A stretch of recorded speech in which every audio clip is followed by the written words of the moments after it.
Hey boy, hand me that. Was that you? Did you just play a video of you? I was trying to edit this TikTok video. I was doing a grandpa's be like video. Is that a new thing going on right now? I don't know. I was just bored. Cause I got to the store here like 15 minutes early. I was like, what the fuck can I do? So I just started making a video. It's just like things that a stereotypical black granddad would say. You know what I mean? It's Yeah. like I had him going to the doctors, and the doctor told him you need to eat more vegetables. He was like, well, I lived this long without vegetables. You know what I mean? I've only been close to like one of my grandfathers. It was on my mom's side. So like I know Jamaican Indian grandfathers and stuff they say, but not so much traditional black grandfather. I imagine there's a lot of put on your jacket. It's cold outside. That's more of a grandma. The granddads just be like, just get out of my house. Property Ebonics.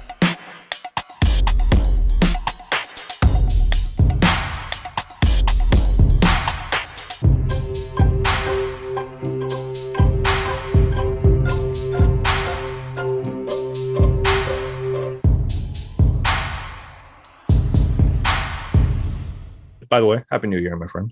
Hey, 2022. Happy New Year's. Proper Ebonic people. In case you don't Oh, know. yeah, that's right. You're listening to Proper Ebonics. Just in case you weren't sure. Yeah. So there's a trend. People are doing the 10-year challenge where they post a photo of themselves in present day and then 10 years prior.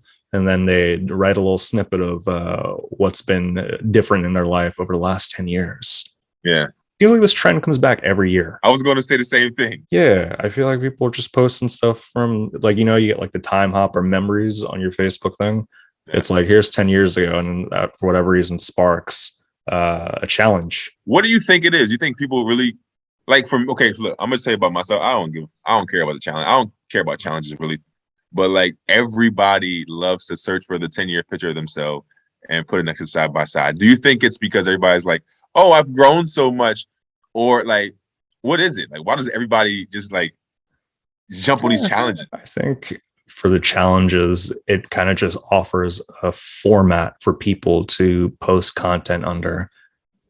So something like this, like, oh, here's an opportunity. I wouldn't think to even do this, but now that it's an established format, it kind of gives me more of an incentive. And also just people just like posting stuff about themselves and the nostalgia as well. So I feel like I've rarely looked at one of these like posts and been like fascinated. I feel like if you're the one posting it, it's you have a fascination of self, perhaps, which isn't the worst thing. But I can't say I ever looked at one and be like, whoa. That's never been the case. Yeah, I think that the format thing, I think that's really a thing. Cause like it's the same thing kind of like on Twitter. Like somebody will start like the beginning of a joke, and like for the next day or two, you have everybody just like finishing the joke. You know what I mean? So like one that came out recently was like vaccinated or not. Like that was like, so people's like vaccinated or not, take a shower. Vaccinated or not, stay away from me. Vaccinated or not, good vibes only. Like, so it's just like people have like a, I don't know, I'm making stuff up. So people have like they have like a template. It's not like a random thought. It's like, okay, here's a template. Just add your little whatever in, and people run with that. So I think that having like a formatted content people can post about, I think that may be the reason actually. Definitely. I want to give a shout out to my unvaccinated friend, Ray. He's always good vibes. So I don't know what kind of checklist you're supposed to do for that one, but yeah, no, I definitely think it's a format thing, but that won't stop us though. Let's do a little 10-year challenge ourselves. What do you recall doing 10 years ago, January of 2012? 10 years ago is easy for me because my daughter's 10. My youngest daughter's 10. So like this time 10 years ago, it was like changing Pampers, not getting sleep. Like I was working like 2 jobs. Like I was like a complete different person. Like I was just like, I was working my way to be like the traditional civilian. Like I had 2 jobs, taking care of my kids. I was getting fat. Like I was just like, I was just living like the normal American life. You mean? Damn, you were trying to be the dad from Seventh Heaven. You're trying to be a traditional dad. Was he touching kids? Hold on. I was like, I'll admit that part. Don't put that on me. Don't put that on me. You wanted to be the traditional Huxtable family. Like, no.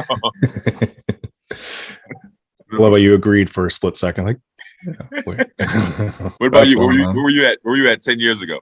10 years ago, man, I was at Montgomery County Community College, so the M's up. I was finishing my associate's degree, and it would have been 2012. So that summer, I would have been going back to my grandmother's to do a sketch class in New York. I remember that whole year, that being the year of the Illuminati and the Mayans of the year ending. So like from mid-year through around January, I was probably like chilling into it. Like, all right, we're in 2012, nothing crazy is happening. But give it a few months, by like May, July-ish, anxiety starting to kick in. Like this world may be ending. Yeah. So yeah, it was a hot fall, 2012. So yeah, I was chilling though. I looked exactly like this. I didn't have the hair. I just grew a beard. I wasn't wearing a tool shirt, but I was wearing a blue one like it though. An AOL shirt? It's like an AOL BRB. Was that the only thing the Mayans were wrong about? Yeah, because they were right about a lot of stuff. Yeah. I think it was interpreted different. Like it was like the world was going to end, but it wasn't exactly that. It was just like, hey, the clock ends, and we're just assuming that means the end of the world. But for a 21 going on 22-year-old Kirk at the time, I remember thinking like, this may mean something. I don't know what, but emotionally, I am drained. Do you remember Y2K? Were you? Oh my gosh, yes. I don't know how young you were, but like I would have been like 9 or 10. Yeah, because it was 99 going into 2000. Yeah, man, that was so many theories on that one. I remember my buddy Janelle, my buddy, he was like my bully / my buddy, and he had this theory that the devil was going to come into each of our living rooms at midnight and then talk to our family. He didn't say exactly what was going to happen. I think I just kind of zoned out once the devil was going to be in the living room. Yeah. It was terrifying. Yeah, I vividly remember that New Year's Eve. I was, what was I, 11, 12 or some shit. And I remember like people were like buying a whole bunch of food and stuff. And my mom, like she didn't have a lot of money. And like, so I remember we just like bought like a bag of potatoes. I'm like, this is going to make us, we're going to survive the apocalypse with this one bag of potatoes. Is it? We're not gonna make it far, yo. Wait, was your mom? Did she have stress about it, or was it more so just like she was getting it for the kids, so you guys wouldn't stress out as much? My mom was super into church and like super into God and religion and stuff like that. So like, no matter what happened, God got us. You know what I mean? Like God got us, but just in case He don't, we're gonna make some baked potatoes for like a week straight. The relief that comes with like coming after something like that, or like so 2000, just year 2000 comes around, and then like by day 1 and 2, it's like, all right, I'm chilling. There's no devil around, sort of thing. Yeah, that's how it was 2012 as well. Like we passed December 2012. I remember thinking like, all right, nothing crazy happens. There's a good chance that I'm in the clear. It's a nice level of relief. I wasn't really worried about the Mayan because I survived Y2K. So I was like, if I can survive Y2K, I can survive whatever the Mayans talking about. I mean, it's not like the Simpsons said the world was going to end in 2012. You know what I mean? So it's like, damn, did they though? I don't know. If they did, it would have happened. You know, they always right. Yeah, they're pretty accurate with that. Yeah, I love it. That sounds like it could be a T-shirt, by the way. Of like, I'm not worried about 2012 because I lived past Y2K. I feel like that was a very popular saying around 2012 that I just don't remember. That would have been a good T-shirt in 2012. I don't think it'll go so well in 2022. Yeah, contextually, like why are they wearing this old T-shirt? Producer Pat's just great retro perch idea now. Oh yeah, we could make a retro shirt. People will buy that. Retro perch. Retro. He meant merch. Oh yeah, he did say perch. In my head, perch made sense. Like, oh yeah, get some perch. It didn't register at all. Last night, man, I had a nice little night to myself, sort of thing. It was watch some URL. Shout out to Danny Myers versus Tay-Rock. That was a crazy match. I heard Danny Myers won. Bro, it was crazy. It was great. Like Danny Myers is very much a sporadic. Like he's not most consistent. Like there's times where it's like he's doing great, and then like there's times where he'll choke on 3 rounds. this is one of those performances where he was on it for all three. It was crazy. So that was really good. I recommend that. And fell asleep like at 10 o'clock, woke up like at 2 a.m. and I was just up for an hour and a half in pitch black. So now I'm here. You just sitting there and they're chilling in the dark? Yeah, I was chilling in the dark. At first I was relaxing. Then I was like, oh, then I'm going to be awake all the next day and I'm not going to get enough sleep. And then the anxiety started kicking in. But yeah, I was able to pass out within 30 minutes of that spiral. Nice. I did my first show last night, and at least 3 weeks. Okay. I was trying to explain to my girl. She was like, I was nervous. It's been 3 weeks. Like, my girl was like, why are you nervous? Like, you do this all the time. I was like, you don't understand. It's like when you're on that, every day or every other day type thing, you're in the groove. Yeah. And then you just stop. You know what I mean? It's like, yeah, you know your jokes, but it's like you're just not as crisp. You're not as sharp. You know what I mean? Like, time never really helps you out in a way. Like when you take like a week off, it doesn't do anything for you. No, it does not help at all. Like I feel it. Like, and it took me to the pandemic was the first time that I've ever took a break from doing comedy. So I never realized it before. So I was like, once I stopped, I was like, oh snaps! Like this is not just like I gotta like I vividly remember when I first came back from the pandemic that I was like missing key points of jokes. Like I had the jokes, but I was just missing certain things. Like it wasn't as tight as it should have been. I didn't have the energy because I was nervous, and I felt my memory wasn't as good. You know what I mean? But like last night, this has been at least 3 weeks since I performed, and yeah, it was the same thing. It wasn't like the beginning of the pandemic where I missed months, but it still wasn't like how I wanted to be, like boom, boom, boom, boom, boom, boom, energy, aggressive, tight. Like it just is not that. I mean, it's funny, but it's just not, how I that rhythm that you had of going every day to every other day. Not exactly the same. And I had a Saturday night show too. I get that. That's I know you said it's not exactly where you want it to be, but how was it overall? I did good. It wasn't like everything went well. It wasn't as crisp as I wanted. I really wanted to work because it's been 3 weeks, so I've been writing jokes, and I was like, I want to put all my new jokes in my 10-minute set, but you can't really do that. Yeah. So the one joke that I wanted to work is like a school shooter joke that I got. All right. You know what I mean? And my girlfriend hates it. Like, oh, does she? She was like, when I first told her about it, she was like, "Don't do that." Like, she's like, "Is this a new one or is this an established one?" Yeah, it's pretty new. I've done it one time before. Okay. But like I was like writing and tightening it up in it. They loved it. You know what I mean? So I don't listen to her feedback anymore. You know what I mean? But like it's just the nervousness of like not only am I coming back and trying to remember my jokes, I want to add some new stuff in because I just like to, I want to. So it's like I added more pressure on my back, more anxiety, but it's just like it is what it is. You know what I mean? So it worked out. Everything turned out good. You know what I mean? I can't complain. I find sometimes little breaks like that could rejuvenate some passion in particular bits. Like there's times where like say I'm prepping up for like a big show and I'll go to like mics regularly and like practice at shows. And there's times where I'm like, it feels like the bit is cool, it's working, but you want to find something in there to like be excited about it again. Maybe you're doing it a lot, but you're not really adding that much to it. I find for me sometimes like a break like that, especially if you're writing during it, that could be helpful in that way. But I get being thrown off your rhythm as well. I think many people subscribe to that. Like my first probably like week and a half, because I had COVID. So like I really couldn't like think. Like I really couldn't like think and like make jokes how I wanted to. Like I wasn't able to like how I write jokes is I'll literally stand in the mirror with my microphone and I work it. Like, that's just how I do it. And I can't like I'm not saying I can't, but I don't like sit down and like get a pen and paper and just like here are some setup and punchlines. Like that's just not how I do it. Although you need the microphone and the mirror if you can't practice on comedy unless you got both of those ingredients. I get the best work done. I'm not gonna lie. Like I get the best work. I mean, like doing act outs, like it's insane. That's the amount of like patience. Like some people are very much like they can't listen to themselves.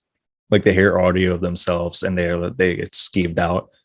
I don't necessarily have that, but the idea of I'm practicing material in front of a mirror. I think that's what does it for me. I'm like, I don't know if I'd be able to do that. So the patience that comes with that, endurance maybe might be the word I'm looking for as well. That's some self-endurance. I think I'm a little conceited, so I kind of like to see myself like looking good with the mic in my hand, telling my little funny jokes. You know what I'm saying? Like that's why it's like that's getting all dressed and all that stuff. Wait, what stopped you from doing this during COVID? You could have looked at yourself during COVID. You know what it was, and I had to research it because I knew something was wrong. Because like when I had COVID, yo, for like a week, like I had like this brain fog where I couldn't like, I didn't want to do anything. Like I just was like, fuck that. Like jokes weren't like, I would come up with like a premise. I write a premise down real quick, but like I couldn't like get into it. Like I couldn't like my brain just like, yo, just fucking relax, bro. You know what I mean? Like you don't have it right now. So that's what they're calling it too, right? That's like called brain fog, I think. Brain fog. I seen COVID brain. I seen all these things, and I was just like, COVID brain. Oh, what kind of terrible band name is that? Oh goodness. That on a t-shirt merch. Yeah. But yeah, like I was my girlfriend when she was like, ain't nothing wrong with you. You just being lazy. I'm like, no, I'm trying to tell you. Like, I know when I'm being lazy because I'm lazy a lot. This ain't that. This is just like, I want to do stuff. Like, I want to work on, and I just was like, I couldn't. I just was like laying there. You know what I mean? Like, I just couldn't. I want to come in your girlfriend's defense and say that's not what she sounds like. I've only met her once, but her voice sounds nothing like that. That's 2 digs at your girlfriend. What's going on, Alan? Taking count. That's funny. No, but when you mentioned make sure she's not around the corner too. No, she's not even here. She at home. But you mentioned being refreshed, reinvigorated by like working on new jokes. I mean, working on old jokes. And I think that I don't know how many comedians listen to us, but I think something that's very, very important to growing your set is tweaking and working on old jokes. I think that we should always be writing new jokes like every day, right? But I think that people get too carried away and too focused on the new stuff and not expanding what's already funny. You know what I mean? And like working on what's already funny. Like I always tell people when I'm talking to them about like writing, it's just like, if you got something that's funny, it's way easier to add more funny onto something that you already know is solidified than it is to present a whole brand new premise to an audience. You know what I mean? Right. Like, but people get like I gotta write new jokes. Like, yeah, sometimes them new jokes is just new tags, new ideas or punch ups to this already funny joke. People need to do that more often. And like you said, it'll keep you reinvigorated, keep you like excited about that material too. A lot of times I find if I have just like one little thing that's funny, like I'll come up with like just like a one-liner or just like a funny phrase. A lot of times you could integrate that into older material as well. And instead of building a whole new bit around that one thing that you want to present, because it's like, oh, I'm going to say all of these words just so I could get to this point. Or you could use that point and put it in something that already has multiple points in it and just expanding that point there. Now, do you find that there's ever a time where you want to stop working on a bit? Like when is it a matter of, I'm adding too much to this at this point. This is extra things that don't need to be here.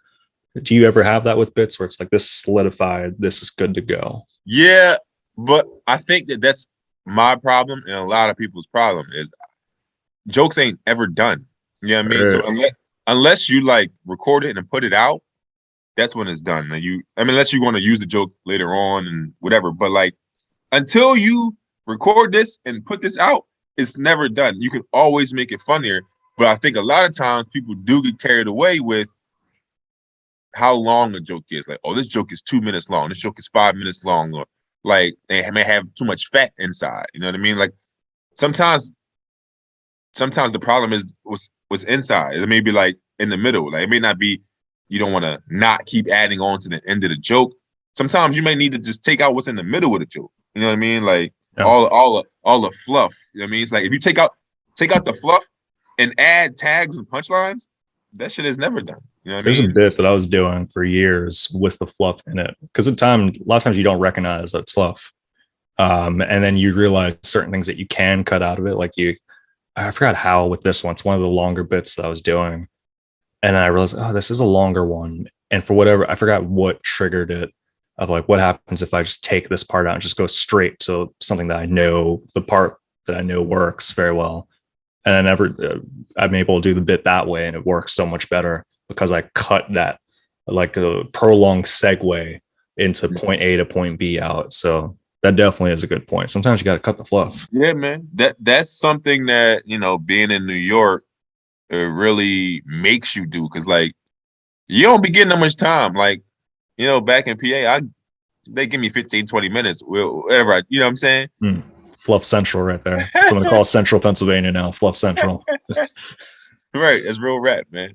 They actually be eating fluff sandwiches out there too. I don't know if you know that. It's a thing. It's really a thing. They eat sandwich with marshmallow fluff. Yeah. But it makes you so like a lot of mics. I haven't done a lot of mics, but like a lot of mics be like 3 minutes, yo. Like, yeah. You ain't got time. You really got to find out if your setup and your punchline is funny, because you ain't got no time for fluff. You know what I mean? Like you gotta get right to it. I was gonna say miss days. I don't know if miss is the right term for it, but speaking of 2012, that summer I went back to New York, and I remember doing like mics at Lower East Side where you pay $5 to do 3 minutes, and that was just like, it wasn't even like oh man, because it was a standard for a lot of the places. So it definitely is a good practice. Like, oh, I need to work on this or this wording. There really is no time for fluff, and can be helpful. And two, you paying to perform. Oh, I ain't got time to fuck around. Like, I gotta get to the funny and find out if this is funny. I don't have time to be. So, you know, the day I was walking down the street, beating my feet. Like, you ain't gonna. You got time for that. You got to get to the shit because it's 3 minutes and you're paying for it. You know what I mean? Like, I remember doing one of those mics, bombing at it, and it brought people too. It's like, damn, everything I did was the wrong step here.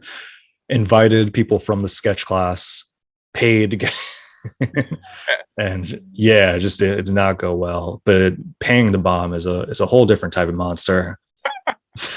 That's so funny. They disagreed. They did not think it was. I remember at one point sitting down on stage being like, well, if I'm going to bomb, I'm going to be comfortable. And then they excessively waved the white light at me. That was a bad Wednesday. That is hilarious. I wanted to speak to you on this one. It's another comedy related matter. And we talked about this a little bit last week as well, of the idea of canceling from a show. You're booked on a show and you cancel from it. Now, a lot of times professionalism, you don't want that to be a standard. You don't want that to be a norm for you, or you don't want to be perceived as someone who like constantly drops out of shows. But in your experience, what have been reasonable factors into bailing on a show? And when do you like to do it if you have to do it? Reasonable factors for me, I've bailed on shows before because I had my kids. You know what I mean? Like, kids. Remember one time my daughter had to go to the hospital. It was like, gotta cancel that show. You know what I mean? That's one of the reasons I've done it before. As soon, like, if you have to cancel, man, you got to do it as soon as possible. You got to let people know. Now I want to tell you, I'm very. I like the idea you brought this topic up, because now, like I said, because in New York, right? It's something that I had no idea of. Like, I didn't know about canceling from shows and shit like that. Like, because, you know, where we from, it's like, it's you get booked, you pretty much do the show. Most, like, nobody's really canceling that much. You know what I mean? I feel like it's something may happen, somebody may have to cancel, whatever. Let me tell you something. In New York, people cancel shows all the time. Like, it's insane. I've never seen nothing like it, bro. Like, because there's people that are busy. Like, you gonna do a bar show, or you gonna do a show at a comedy club opening for somebody that's on Comedy Central. You know what I mean? It's just kind of like, yeah. As somebody, like, I've produced 6 or 7 shows here so far. 4 shows I had, at least 4 of my shows somebody canceled. I had a no call, no show on one of my joints. Well, that's a wild one. Yeah, that's wild. Like, that's Were they able to fired. touch base afterward? I haven't talked to them since. Damn. Oh, wow. And no, like they retweeted, like they know about the show. They like retweeted the promo when he was like doing, just didn't show Just up. nothing, no show. Didn't Damn, show what up. And happened when you bump into that person? That's so nothing crazy. the kind of person that I am, I can't bite my tongue, and I like to adjust the elephant in the room so we can move on. Like yo, so what's up? What happened that night? You know what I mean? It's like 3 years later. Yeah. What the hell, man? We had to call a replacement in. But so like I feel like everywhere else I've done comedy, I've never seen nothing like the way comedians cancel shows in the year. I had people cancel shows. My one homie canceled the show because his car got into an accident. He couldn't make it. I had somebody cancel a show because they said they had a headache. You know what I mean? Which I'm powering through that to get to the show, but whatever. I was about to say it depends on the situation. Like you think it's like, is it a symptom for something, or like is it just a standard headache? But people have their reasons. That's the thing though. Like if you got symptoms of COVID, okay, cool. But I probably would have said that. Like, yo, I might have the Rona. I'm not feeling good. But just to be like, I got a headache. I was just like, all right. You know what I mean? Yeah. Like, in my head, that's not a good reason. That's kind of shows a lack of reliability. That's something that I try to get. I like the idea of like when you're seen as like a worker within comedy too, of like, oh, this person is reliable. Not just like on the mic, but like outside of it too. They're gonna be professional about it. And I had to cancel a show recently. I felt awful. So like they asked me about this like 2 months ago. So like it was a while, and the show was set to be January 20th, and I'm set to go to San Diego the 26th. So I was kind of playing with the idea when I saw numbers rising again. I was like, man, am I really going to risk it if like, my main objective is to get on the plane. Like for 2 weeks leading up to it, I'm kind of just going to keep it very low key. I got a small bubble. Yep. Keep it like that. And do I want to, I don't want to say jeopardize. It seems like a strong word, but that's what I mean though. Jeopardize that for one show. Cool show. It is a cool show, but I started thinking more and more, and that ultimately decided, all right, you know what, I'm not going to do the show. And as I'm typing the draft to the booker, literally I get a group Facebook message from the booker with the flyer made on top of it saying starring Kirk Griffiths. I was like, oh boy. It was literally like, I remember thinking it was because it was from last weekend. I was like, you know what, the weekend I was contemplating if I reach out, and then that Monday I was like, you know what, I made the choice. And as I'm doing it, they send that over. Shout out to them though. I still ended up canceling and gave them my full reason. I'm going to San Diego. They're 100% understanding of it. It's going to be a good show and all stuff. I'll give a shout out to Dan O'Priel. It's going to be a show out in Coatesville on January 20th. Yeah, January 20th or 21st. It won't be starring Kirk Griffiths, but I recommend people check it out regardless. That's a pretty solid reason to.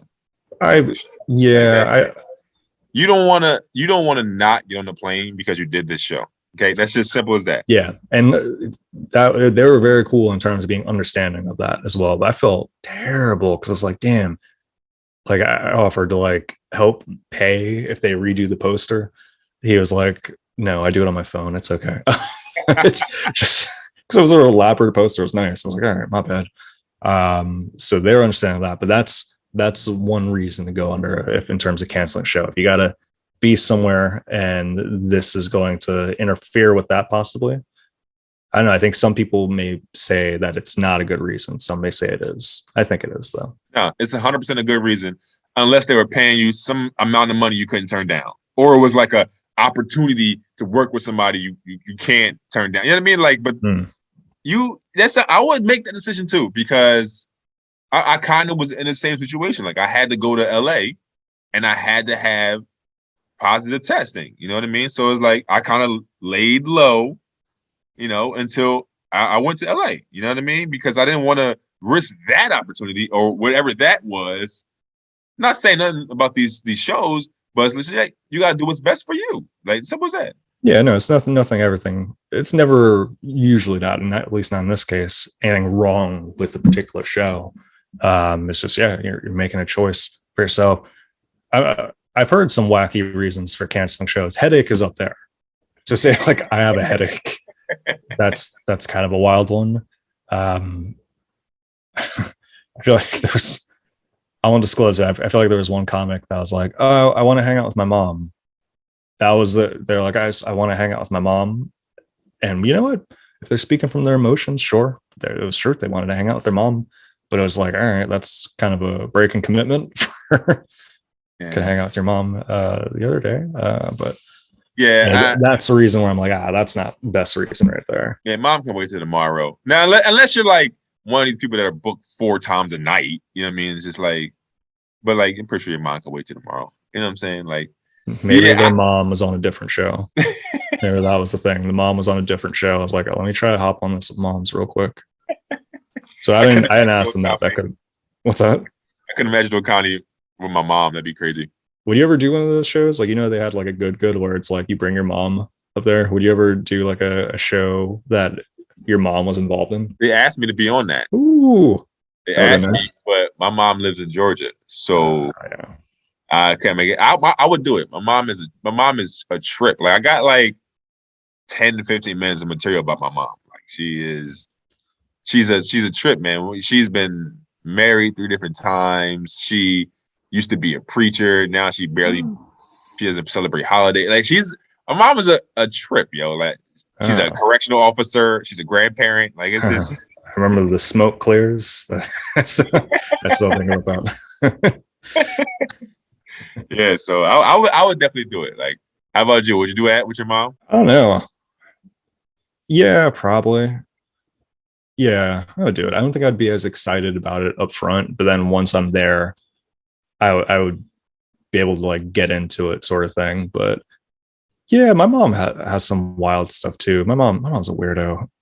So, but yeah, short answer is yeah. I think I would. I feel like I do one with my brother. I feel like that would be more fun. Yeah. So I'll keep that in mind. Well, PE is about the family. So if we do PE live again, there may be some family introductions on stage and such. So we'll see. Yeah, I've done plenty of shows with my little brother. Because my little brother is a artist and he produced shows. I've hosted like a numerous amount of his shows before. So like we've had a lot of sibling fun on stage before. Yeah. The name of the show, Sibling Fun. Before we get into too much fun and all that, I think that this is a good time to give off some recommendations to the people, things that they could hold on to when there isn't hope. Let's get some prop suggestions.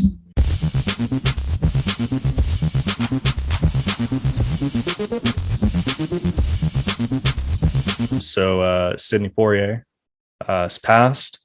And I believe, fact check me on this one, Bruce, Pat. I believe first black man to win an Oscar. He won for best leading role, I believe. Yeah, it's definitely some like major thing like that. But my prop suggestion is going to be check out one of his movies. My personal favorite, and I think this is the one he won the Oscar for, In the Heat of the Night. Definitely check that out. Bruce Pat confirms that was the case. Very cool. In the Heat of the Night, Guest Is Coming to Dinner. They did that remake with Bernie Mac years later. There is an original to that film. It has Sidney Poitier in it. So that's my prop suggestion. Take some time this week and check out the work by a very, very great actor. Yeah, man. Rest in peace to Sir Sidney Poitier. It was crazy shit, man. Betty White died since the last time we talked too. Oh yeah, that's right. Yeah, they have all those published magazines like Made It. I was like, all right, guys, I feel like you're actively being disrespectful. You didn't need to publish that. You did not need to. Like, my daughter was like, Dad, why don't they take those down? I'm like, I don't know why the magazines are still up. It's disrespectful, bro. It's like, yeah, man, they wilding for that, people. But shout out to Betty White. Shout out to Betty White. Man. Rest in peace. You know, okay, well, the one thing about Betty White I want to say, right? They are like when her 100th birthday. I know it's gonna be like a celebration. People are gonna be commenting and posting about it, things like that. But like, that's also Martin Luther King Day, and I don't feel comfortable celebrating a white woman on Martin Luther King Day. So can we like wait till like the day after, or do we have to like? Is there a birthday on MLK Day? I'm pretty sure it's January 17th. I'm pretty sure. I'm pretty sure that's her birthday. But like, she's a white woman. Her name's White, and we're just like on his day. He's looking down like, come on, y'all. Apparently, she was pretty good when it came to humanitarian, especially in entertainment. So Bruce Pat that definitely is on January 17th. I guess there was like a variety show she had back in the 60s, and there was a black performer that she got a lot of criticism for, especially in the Midwest, pretty much stating that they were going to boycott the show. And she doubled down. She's like, yes, no, this performer is going to stay on the show. Shout out to her on that one. If it is Dr. Martin Luther King Jr. Day, take some time to also recognize the Reverend. Take some time with that. But, shout out to Betty White as well. They probably going to be turned up in heaven that day. Oh, my goodness. Going to be lit. He was like, Betty, shake that ass. No, okay. According to records, he may actually say that. He was into that butt. Like the variety of butt. Go ahead and twerk it, girl. Okay. I have a dream that ass will shake. How dare you, huh? All right, I'm done. Blasphemy. So my suggestion is stand-up specials suggestion. Netflix has the stand-ups 3. Season 3 just dropped, where they give six different comedians. I'm not sure how long they get. Is it half an hour? I'm not. It's like 15. Sure. I think it's like 15 or half an hour. I'm not sure either. I think it's 15 though. Yeah, they got Mark Norman, Janelle James, Brian Simpson. So it's Melissa Villasenor, I believe, is on there. Yeah. So I mean, it's check it out. They all funny. Like I love to see the promotional clips that they put on Twitter and online, stuff like that. Like, because I like to see like 1 minute setup, punchline, boom, it's funny. I'm like, oh, this is gonna be good. You know what I mean? So I haven't watched any of it yet, besides the promotional clips. But yeah, I think that people should definitely check it out because they're all funny. You know what I'm saying? Mark Norman had like last year, he put like an hour on YouTube, just like joke. So like, do you remember the name of his special? I don't. It was Out to Lunch. It was Out to Lunch. I was like, why do I know that term? And I was like, oh, I hear it from you, and I heard it in a song while watching a movie, and then turns out that's a saying. I had no idea. I thought it was just something you said. Yeah, they stole my line, man. I remember when he put that special out. I was like, hey man, that's my line. That's out to lunch, man. He's like, yes, it is. He's like, that's not what I mean. Yeah. So that's what I suggest people check it out. I mean, it's pretty cool. And you know what I liked about it? They obviously put some thought into this. It's diverse. You know what I'm saying? You got all kinds of comedians. It's just not like 6 straight laced white males. You know what I mean? It's nice and diverse. You know what I mean? So check that out. I'm gonna follow the suggestion because I followed your suggestion the last time and watched that HBO show Southside. What a good show! What a good show! It was like a New Year's Day. Binged like 6 episodes of it. I enjoyed it. Yeah. Looks like producer Pat also watched it.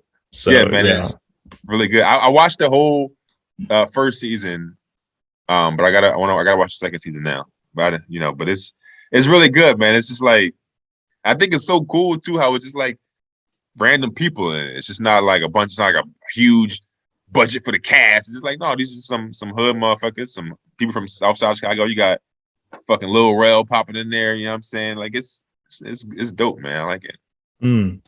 The Dip, she was suggesting that it's very much like Sunny in Philadelphia. And it took me a while to register too. Like a lot of it's very much like each episode seems very much like, all right, we got a scheme to do this. We could do it this way, but I think we cut some sort of corner. And it's new faces, which at the time, Sunny in Philadelphia was that we didn't recognize any of the people there. And it's very location oriented. Yeah. That's that too. So if you like Sunny in Philadelphia, there's a hot chance you're gonna like the show. If you don't like Sunny in Philadelphia, still check it out. Another thing, I feel like you accomplished the goal. We should talk about that. I don't know what you're talking about. I genuinely don't, but Yeah, I know you. I know you don't. You I was like, accomplished. You came on here. You put something to the atmosphere, and you made it happen. Hell yeah, dude. We gotta talk about that. Kirk is going to San Diego, and your boy is booked. You know what I'm Oh, saying? all right, yeah. No, I did that. I was like, damn, what did I do? Yeah, no. So I was 100% on board for it, though.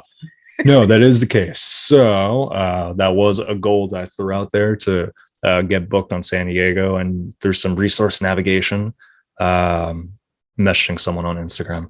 I was no, I did some resource navigation to find the person though. So there was some navigation. But yeah, and that's another reason for, as we mentioned before, for the show. So yeah, January 26th actually. So when I land, I'm gonna have some downtime. And then if you're in Little Italy, San Diego, 10 minutes away from North Park, catch your boy. He's gonna be on a show out there. I don't know who else is gonna be on it, but it's ran by Cash Comedy, Cash with a K. He does a bunch of shows out there. I've seen people from East Coast on his flyers before. So I don't know if people reached out before or just people that just travel a lot. But either way, man, I'm excited for it. I'm calling it all my shows here. I always suggest I'm going to slide over. This one, I'm calling it a West Slide. I'm going to West Slide over there and do some comedy for the West Coast people and see what it turns out to be. Nice, man. So yeah, it's always good. Love to see. Make sure those jokes travel well. You know what I mean? So that's so. I'm excited for it. I get two variations whenever it comes to like a show. I'm either like excited or like anxious about it. Like when I did the 30 minutes, I was a little anxious. I was excited, but I was anxious. I was like, I got to get this in. This one, I'm full blown excited. I'm like, this is, I think it's like a 10, 12 minute spot. It's in a different setting. It's going to be nice. Get plenty of pictures. Yeah, I will attempt to do so. So I don't know if you have any goals for this episode, but I got one that I need to talk about. Yeah. I'm not sure if I can do this shit, yo. Yeah, this sounds like we need the power of goals to help you out with this one. Bruce, let's get some goals going.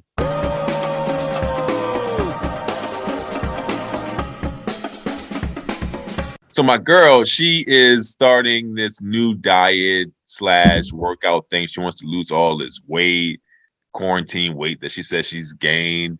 And she like signed up with this trainer that her cousin uses. And this trainer is like set up a meal plan. And like you have to like essentially get a bike, like either a Peloton or just some raggedy bike. And you work out like twice a day. And it's just like, the meal plan is like no sugars, low sodium, very strict for like, was it 4 months? Wow. So she's telling me all about this thing, and she was like, "So you want to join?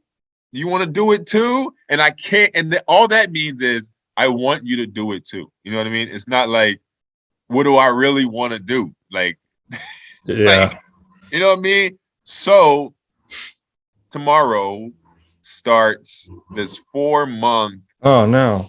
I mean, but oh no, bro. Like I want to do it. I'm excited because like I get to like, I never had a 6-pack. You know what I'm saying? I might fuck around and get a 6-pack in this 4 months. You never know. I mean, so it's cool and all that, but like this shit sound like strict. Like I might, no drinking, no snacking. Like they told me, I ain't even lying to you, Kirk. They said no fruit. Oh, because there's sugar in it.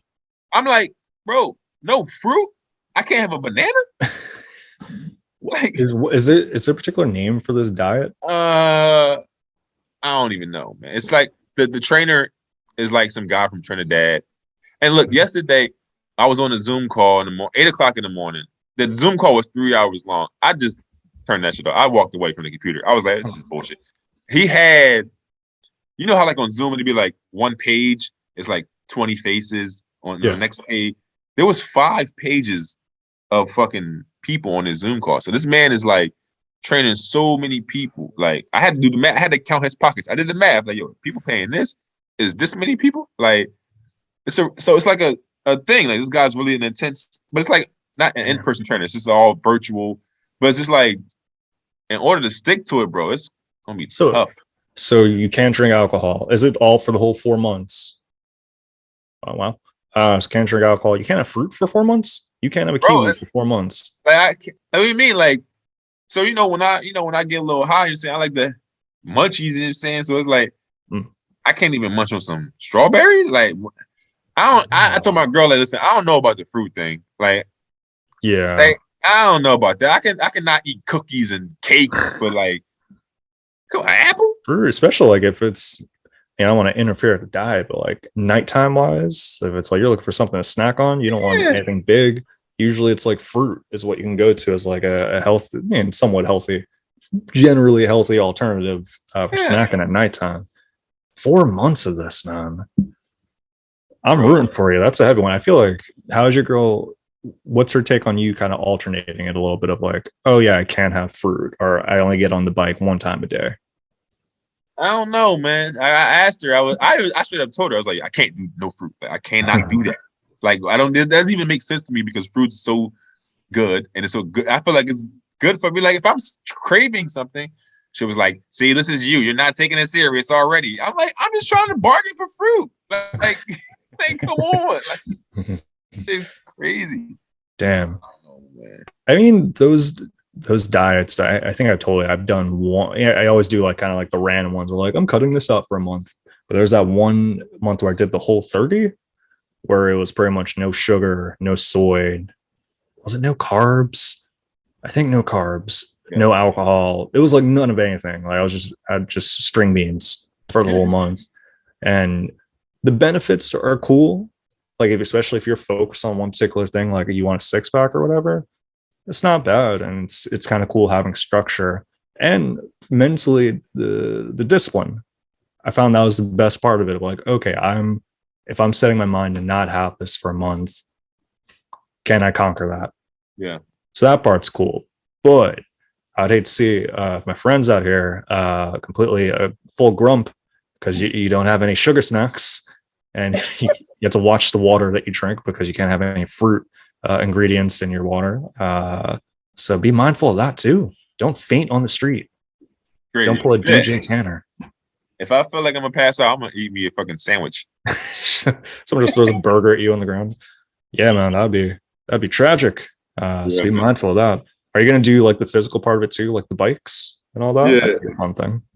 I got like a little $100 bike from Amazon. You know what I'm saying, I fuck with the bike. Like I don't mind. Like I do my little push-ups, my little crunches, and my little planks like every night. Like I be in my little do my little thing. But like I told her, I'm like, I don't want to get skinny. Like I don't want to get like I don't want to lose weight and I'm fucking looking anorexic. Like I just want to like lose a little bit of gut fat and have my shoulders and my chest. You know, I don't want to be no little dude. Like, you know what I mean?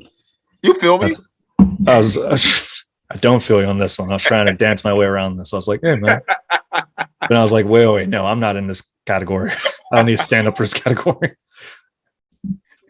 But now it makes sense. Yeah, no, I get that. As I'm a skinny person, and a lot of times my diets are geared towards either bulking up or less of my diet. But my main thing recently is getting my back stronger.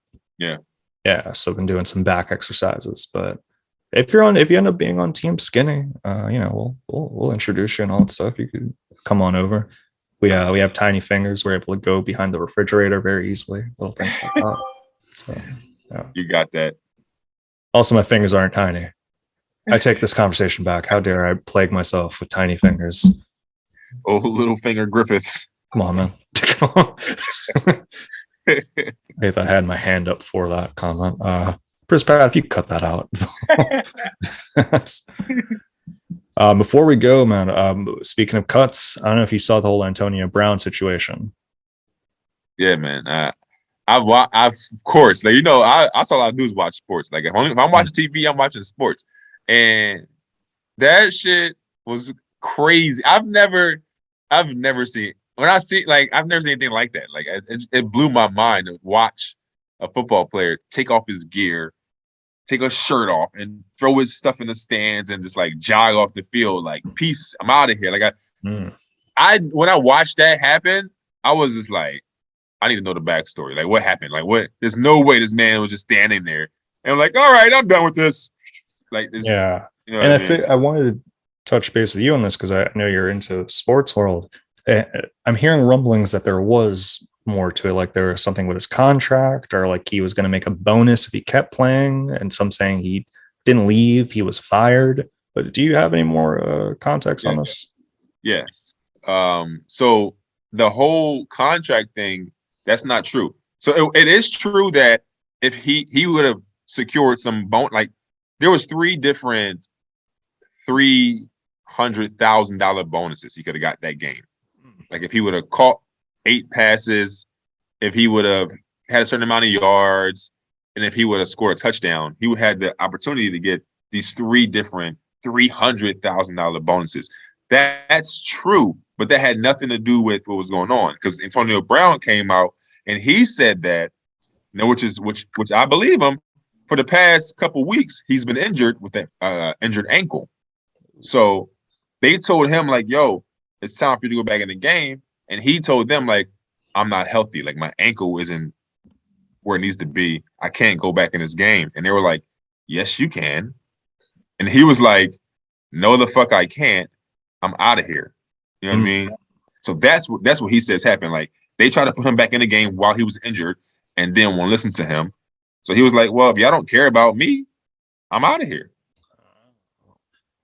Now, is there a truth to Antonio Brown? He lived with Tom Brady for a little bit, like Tom Brady took him underneath his wing. I think so. I think there is truth to that, because Antonio Brown did go to the Patriots after he left the Raiders. But like he's had a very like tumultuous last 2 or 3 years. Like he's been on like 4 different teams. He's been cut like 3 times. He's been doing a lot. He's doing a lot of stuff that a lot of people, like a lot of your traditional football fans and commentators, they don't agree with, because he's not doing things the right way. You know what I mean? Does he have like a Twitch? No, I know people don't like when players have Twitches. That's what I've heard. he do what he wants. He doesn't play by the rules. He does what he wants to do. He does what he wants to do. He does not care about status quo. He does not care about what you think about him. He's going to do what's best for himself. And that rubs people the wrong way, you know? People saying things like he has to have CTE. He's not thinking straight. He has a mental issue. And we can't determine if he has CTE until he dies, because they got to check his brain for it. So it's kind of like, just gonna let him run wild for a little bit. I mean, listen, he's been to the therapist and psychologist, and they said like after our test, we ran our test, nothing's wrong with him. We don't see anything in his brain. Like we don't see nothing, you know. It is closed out. Yeah, and that probably I just the idea of that of it's kind of separate, but if you have CTE, that it can kind of go undiagnosed. And just the idea of like you're playing a game that is constant impact. It's just wild to think that, oh, there's a bunch of millionaires with CTE damage with no regulations. Or it's scary, because the NFL, they put like a lot of penalties in place if you hit people a certain way, hit them too hard. But like the NFL has been around for what, 50, 60 years, whatever it is, 70 years. You're talking about a lot of years of nothing in place, people just smashing their heads together, you know, for their whole adult lives or for their whole 20s and 30s. You got a lot of people out here that's messed up. You it's not normal. Just banging your head into like even for me, for instance, like I played football from the age of 8 to 20. You know what I mean? And I joke around with my dad. I'm like, yo, like if I do something that he don't agree with, I'm like, it's that CTE, you know what I mean? And like he was like, you ain't got CTE, you ain't been playing in the NFL. I'm like, listen, you play football for 12 years, are you hitting people with your head for 12 years? Like it's not normal, bro. Like it's not, you know, it's not if I ever played football, I would take a very judo-based approach in my contact. There'd be a lot of hip throws and a lot of like going for the ankle. I picture this a lot of times. I'm like, all right, if I'm have ideations of like if I'm in a football game or MMA for some reason, sort of moves would you do? And I think that would help me in avoiding CTE. Just my tip. You would be on the bench. You have no problems. You have no worries about CTE. You be sitting on your ass on the bench. I'd be a power player, man. They're like, whoa, he moves different. He moves. Kirk, get it popping. That's what they would say every time I get on the field. Like, Kirk, get it popping. Oh yeah, surprise every time. Kirk get it popping with the ankle tackle. Yeah. Kirk really bit the shit out of that dude's elbow. Oh my gosh. How does Kirk bite people with no face mask? Like, he's have a face mask on? What's he? No, he takes it off, man. Like I said, man, Kirk get it popping. He does things differently. Let me up on there. It's like, all right, we're letting our wild card out. That's how I picture it, at least. Yeah, well, they officially released Antonio Brown. He's no longer on the Tampa Bay Buccaneers anymore. He's a free agent, and I'm telling you, this is my prediction. If Antonio Brown is saying, I was hurt, I didn't want to go back in the game, and that's the truth of what happened, he will be on another team next year. Like, he will get another. He was still playing great. You know what I mean? Like, he would be on another team next year if this thing holds up about how he was injured. He just didn't want to re-injure himself. Yeah, no, that's in probably for player rights reasons. That's going to be a very crucial. Learn that is the case. Antonio Brown, if you find yourself still being a free agent, consider the URL. The URL, they have a lot of action going on right now, and that's something you consider. I'd love to see you on the URL stage, and I think many of your supporters feel the same. He'd be like, "Yo, AB, they call me AB." That's all I got. That's all I got. AB, say what? They call me AB. That's all I got. That's wild. That's all I got for today on myself, man. I'm going to go back in bed, finish a movie that I started yesterday. I have no tasks today, so I may do some more back exercises. But where can the people find you on these streets? Yeah, man. Shit. I don't know if you know, I'm going away to Mexico the same time you're going to San Diego. Oh, yeah, that's right. I think we talked about that. Yeah, so when I come back, I got like a whole slew of shows. Yeah, people just, follow the pages. Yeah, I post everything there. But a couple of days, I'm at the comedy shop. This probably won't be out by then. But yeah, man, I got a lot of shows that I got coming up in February, end of January, February. It's popping because I took took a little hiatus for the Rona. Canceled a bunch of shows, but now things are picking up. I didn't really want to be like super out in the streets going January anyway, Yeah, but I just got January 20th. I'm gonna be in Philly. I'm gonna be at Ortlieb's. Oh, nice. Yeah, January 20th. I just got that yesterday. So people listening, come check it out. January 20th, Ortlieb's. I think it's 2nd Street, Philly. You know what I mean? So yeah. That's a cool spot. Nice. Have fun with that one. And for me, I'm around. Catch me in San Diego on the 26th. And this month isn't too crazy. So yeah, catch you when you catch me. Alan, nice chatting with you. Enjoy this rainy day. I'm sure sports will be on and such. Football, baby. Very nice. Cool. Yeah. Thanks for listening. What are they supposed to do? Are they still supposed to like, subscribe, like, subscribe, comment, share, pray? Twerk like Martin Luther King wanted you to. You know what I mean? You have a lot of homework for the next one. All right. Thanks for listening. Peace. Peace.